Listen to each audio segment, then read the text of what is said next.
Hi, this is John, and welcome to John's Long Box. I know I said I was going to do Spider-Man, but a funny thing happened on the way to the Spider-Man box. I pulled out where Spider-Man should be, and my missing Elementals comics were there. It was E instead. So my comic boxes are more disorganized than I think. I got to spend the next couple of days after work organizing comics because it's getting crazy. So on the plus side, I found my Elementals, which is one of my favorite comics of all time. So this my Spider-Man showcase will have to come. I don't know when I could freaking find my box of Spider-Man. I wanted to do Amazing Spider-Man. I already did one Spectacular Spider-Man. So let's talk about the Elementals then. This is issue number 1. Okay, the cover price was $1.50, and this came out in 1984. And if you ask me, this is one of the most influential comics you've never heard of. This is Bill Willingham doing the writing and the art. Bill Willingham is famous for the Fables comic. If you this and not only is he one of my favorite writers, he's one of my favorite artists. I just think he's wonderful, and he doesn't seem to do too much drawing these days anymore. I first became a fan of Bill Willingham. I keep talking every once in a while about my role-playing game, Villains Vigilantes, which I just played tonight. But Bill Willingham did artwork in that. He did a module called Death Duel with the Destroyers and Island of Dr. Apocalypse. Featuring his wonderful artwork. And Dr. Apocalypse kind of got reworked into the main bad guy, Lord Saker, of this comic. So wraparound cover. Here's the Destroyers, the bad guys. Okay, so let me introduce the characters. So there's the 4 Elementals. This is Monolith. He's Tommy Kazurka. He's an Earth Elemental.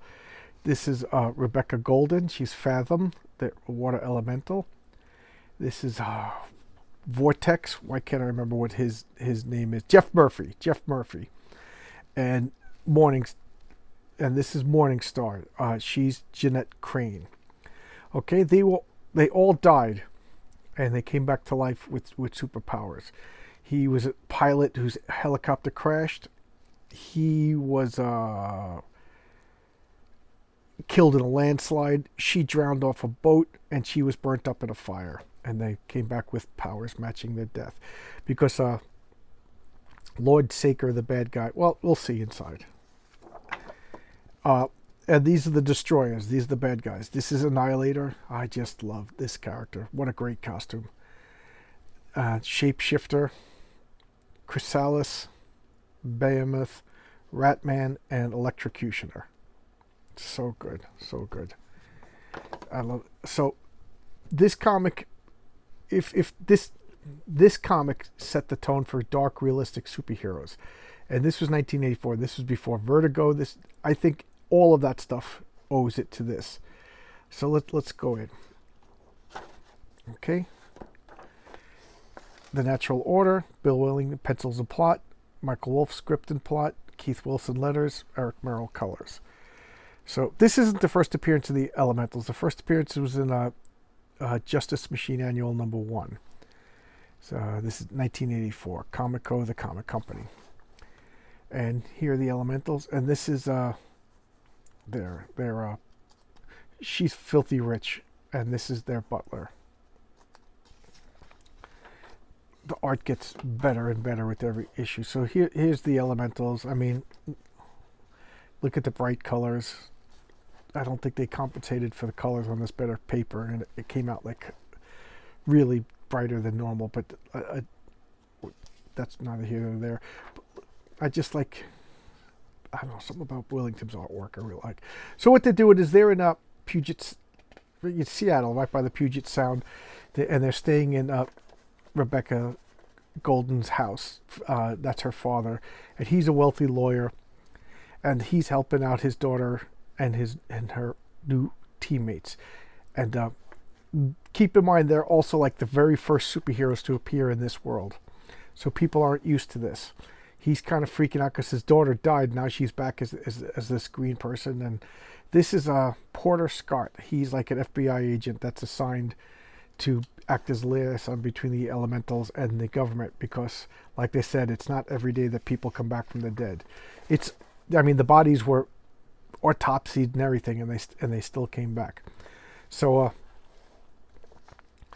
also, over the course of the series, they never aged, and Tommy Kazurka is concerned about this because he's still a little kid. He's not growing up, so he's stuck in like a prepubescent kid's body, but he's super intelligent. He's he's gaining wisdom, but nobody's treating him well because he looks like a little kid. And also their emotions are slowly dying. So he like just sits around and does nothing after a while. You know, being dead kind of ruins you. Their emotions are dying, and their joy in life is dying. And then you see flashes into the future where it causes rifts. So they're effectively immortal.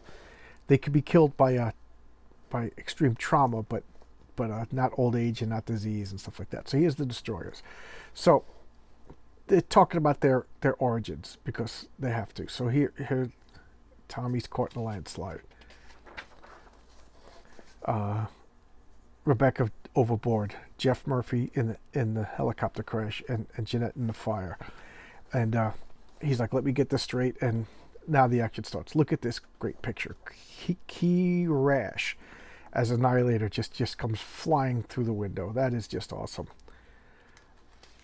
And the fight starts. Annihilator, just what a great costume. And here's Chrysalis, Ratman, and Porter pulls out the gun, and Chrysalis just goos him up. She's turning into fire, and she's like, you ready? You're ready? And look at that. Her fire powers versus Chrysalis. Just zoom. And I don't think they have the costumes yet. Maybe Vortex says he just blasts them. And I'm kind of going over fast because this particular issue is just a introductory obligatory fight. So they're in the Seattle Space Needle, and he gets blasted out, and he turns into Monolith, the Thing-like character, and Karash, and he gets out. There's Behemoth, and she's fighting. There's Electrocutioner. He's fighting Power Blast. Just great action. I don't know. There's something about the dynamic movement of Bill Willingham's artwork that I just love. Just very fluid. Very, I don't know. Very nothing stiff. The opposite of stiff. Very limber, I guess, is a good way to describe it. And this whole issue is just to prologue the action scene. She gets him in the head. You know, she's firefighting and she's water fighting. Get Ratman. Look at the colors bringing out the light. It's actually like bright. Just so cool. And I'm skimming through this on purpose because I want to talk more about the comic when I'm done than this particular issue. I'm talking about the series as a whole. So, Skakao, they're fighting. Monolith picks up the car. And is that a person in the car? No, it's broken glass. Okay. They fight, and fire, you know. And their costumes their clothes aren't withstanding their powers. That's one of the things that they have to get is better costumes. That they try to take a realistic approach to superheroes. Like, if you burst into flames, would your clothes work? So she's fighting. This knocks her down. Just very, like I said, very limber, the poses. So he frees Porter Scott from this chrysalis before he suffocates. The cops come to help, and it's, ta-da, it's Shapeshifter. I like Shapeshifter. She's very sneaky, and I love this. As she's shifting, she pulls the gun out. She's like, not only could she shapeshift, but she's like an expert with every weapon. So here they are. She's got the gun to Rebecca's father, and what do? So they're going to surrender, the destroyers. And I went through that fast on purpose because, like I said, this comic is just a taste of the elementals. Now, you saw like they gave that little recap, and the first appearance was a backup in Justice Machine Annual #1, and then this is their second appearance, but in the #1 comic of the number one issue of their comic. Now, what Bill Willingham did is he took a logical approach to superheroes, which are basically illogical. And Tommy Kazurka, even though he's a little kid, he ends up becoming the leader. He's a genius, but he's not like the genius of like, oh, I suddenly know how to make lightsabers. He's just very intelligent, and he thinks of everything very logical. He's very what is the word? Is it totalitarianism or utilitarianism? He's very utilitarian in that, okay, this is the solution that's going to work. And he kind of loses his morality. So they defeat the destroyers in the next issue. And they're all sitting like, well, what do we do? How can we put somebody like Shapeshifter in jail? What are we going to do with Behemoth? Keep in mind, these are like the very first super beings to show up. And I'll talk about where super beings come from after this. But she's like, we're going to put Behemoth in jail. That guy could just bust out. So Tommy goes, kill them. You know, when the world, the prison system isn't designed for supervillains. Let's just kill them. And they all look at him. And he goes, what? He goes, it's the solution works. So that's just the way he is. This solution works. Damn the morality. Damn the consequences. And that, once they said that, I was like, oh, this is a different type of comic. So they're very pragmatic and very, kind of like the Authority. Like, if not for this comic, there would be no Authority. I don't think there would be any Vertigo. Before this, comics were like 4-color and the philosophical, like the Innocence. This is like the end of Innocence of comics, if you ask me. These superheroes all have problems in that they kind of lose touch with their humanity as they age. And in the future, they actually break out and fight amongst themselves and have like factions. And you know, she allies up with Shapeshifter, and he just becomes a fat blob who's just lost interest in the world. And I think she was killed off in the future, and he becomes like the leader of like the Empire kind of thing. The problems with this comic is the company Comico itself. I think the owner of the company made a lot of financially bad decisions, and because of that, a lot of the comics suffered.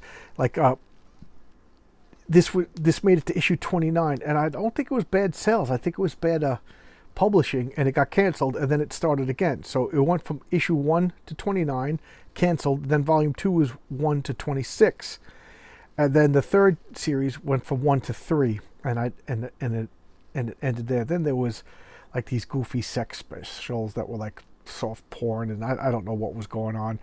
And then it also got tied up in this Oblivion War, which was a neat idea that hell is a planet, and the devil was like this alien ruler of this hell planet, and the planet itself started coming towards the Earth, and as it got closer, Earth was getting problems from gravitation and stuff like that, and then the aliens were attacking, and it just went on and on and on. And then the sparse publication from the company itself just caused it to never end, and it just stopped. And then when they brought the Elementals back, they just said, you know, enough. We've been doing the Oblivion War for years, so they just moved on. And then they actually had to make Elementals, how the war was won. It was like a 2-issue miniseries just explaining the end of the Oblivion War. So it was just bad publishing that doomed a great comic. Bill Willingham, just phenomenal storytelling, phenomenal artwork. It gets better and better and better.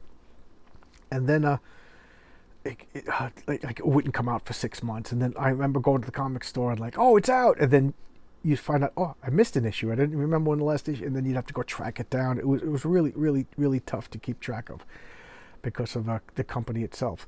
And I think Bill Willingham got swindled out of the rights. I don't know all the background details, but Bill Willingham's still a little bitter about it, and I don't blame him. This was his baby, and then it was taken from him, and so to the point where they sold the name Vortex, Fathom, to Michael Turner, and he made a superhero named Fathom that was an underwater heroine. You know, and Bill Willingham didn't get any money. He didn't have any say in it, but you know, I don't know what to say. Just it's a real shame, and I don't blame him for being bitter. To the point where I saw Bill Willingham posted something on Twitter, and I didn't know it. He says, "Check this out," and it was a picture of the elemental. And I thought that meant a return to this comic, and I was like, "Oh, the elementals return." And he kind of gave me like a snarky answer. It was just a commission for somebody.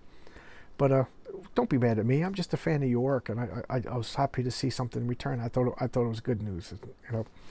So that kind of hurt my feelings. I have feelings too. I'm human, flesh and blood. But anyway, I'm glad I found my Elementals comics. Now I'm wondering where the hell my Spider-Man comics went. But I'll find them. They're in there. They're just in the wrong box. What else can I say about the Elementals?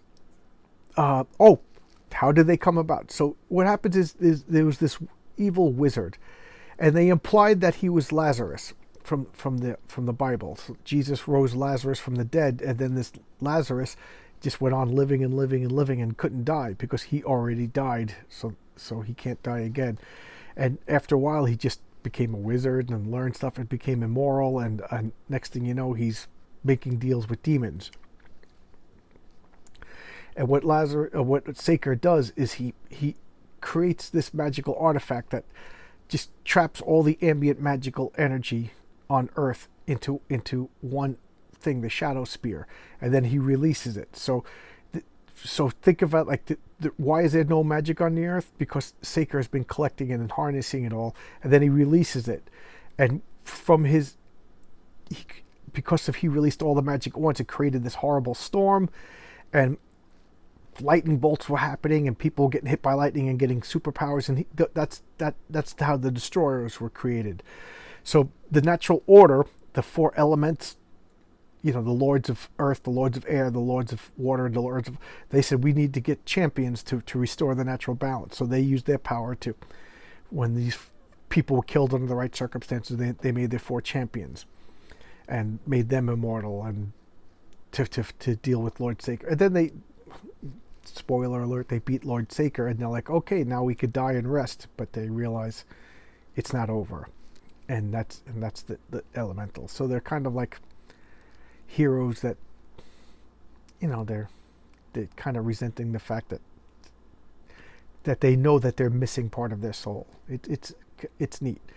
But there you go. This is the Elementals. So good. I'll break out another Elementals comic and showcase it one of these days. Highly recommend this. I have no idea how you could get a hold of Elementals comics. They're really hard to find.